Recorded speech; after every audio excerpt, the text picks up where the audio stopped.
La paix soit sur vous, la miséricorde d'Allah subhanahu wa ta'ala et sa bénédiction. On va parler mariage.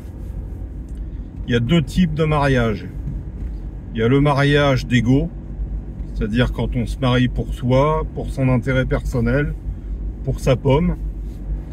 Et il y a le mariage de foi, quand on se marie pour Allah, dans le souci de la loi de Allah subhanahu wa ta'ala. Alors le mariage de foi, le mariage des croyants, c'est quoi? Ça consiste en quoi? Quel est le grand principe du mariage des croyants?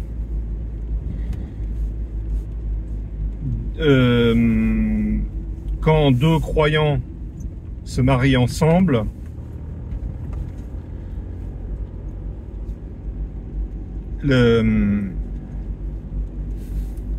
ton épouse veille sur toi et toi, tu veilles sur ton épouse. Tu t'occupes absolument pas de toi. Ton seul souci, c'est ton conjoint, ton épouse ou ton époux. Toi, tu t'occupes d'elle. Elle s'occupe de toi. Voilà, il faut s'oublier dans le mariage de foi. Et si d'aventure ton conjoint ou ta conjointe ne veille pas sur toi, si ton mari est violent avec toi, s'il te frappe, s'il est violent en gestes ou en paroles, s'il te néglige, si ton épouse est insupportable, que c'est une mégère achevée, ça veut dire que Allah subhanahu wa ta'ala t'éprouve.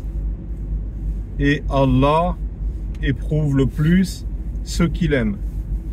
Donc si ton épouse ou ton époux ne veille pas sur toi, sois certain et convaincu que Allah subhanahu wa ta'ala en personne veille sur toi. Alors certes, tu vas souffrir dans le cadre de ta vie conjugale, mais c'est tout le sens de l'épreuve. Il n'y a pas, je veux dire, il n'y a pas d'épreuve sans difficulté. C'est le sens même de l'épreuve. Donc si tu as ce yaqin, si tu as cette certitude que Allah subhanahu wa ta'ala est avec toi et veille sur toi, ça compense le manque d'attention de ton épouse ou de ton époux.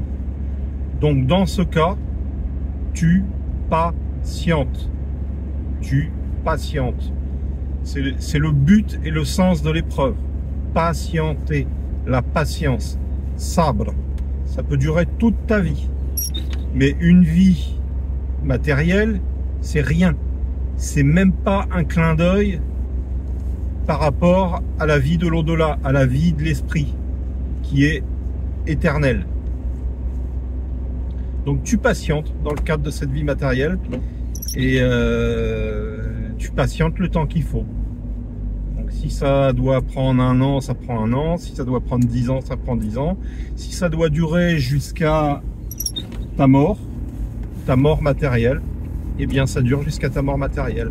Mais Allah subhanahu wa ta'ala est avec toi, et si tu as été capable de patienter tout ce temps, sache que Allah te réserve quelque chose de très enviable dans l'au-delà. Voilà, donc pour récapituler, quand on se marie et qu'on est croyant, on ne doit avoir qu'un seul souci, c'est son conjoint, son épouse ou son époux, et on ne doit surtout pas s'occuper de soi.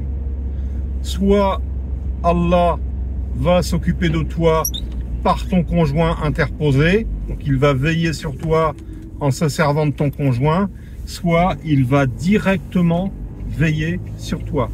Mais tu t'oublies. Le mariage, c'est une forme d'extinction, de fana. Et c'est censé te préparer au fana fillah, à l'extinction en Allah subhanahu wa ta'ala. Donc vous qui êtes mariés, mes frères, mes sœurs, concentrez tous vos efforts sur le bien-être de votre conjoint. Même si, de votre point de vue, il ne le mérite pas. Même si vous ne vous sentez pas payé de retour. Même s'il est désagréable, insupportable, violent, agressif, je ne sais quoi, faites-le pour Allah et endurez les mauvais traitements et patientez. Je vous garantis et certifie que vous serez comblé dans l'au-delà. Voilà, donc oubliez-vous et veillez sur votre conjoint. Quoi qu'il en coûte, quoi qu'il en soit, quel que soit le comportement de votre conjoint à votre égard.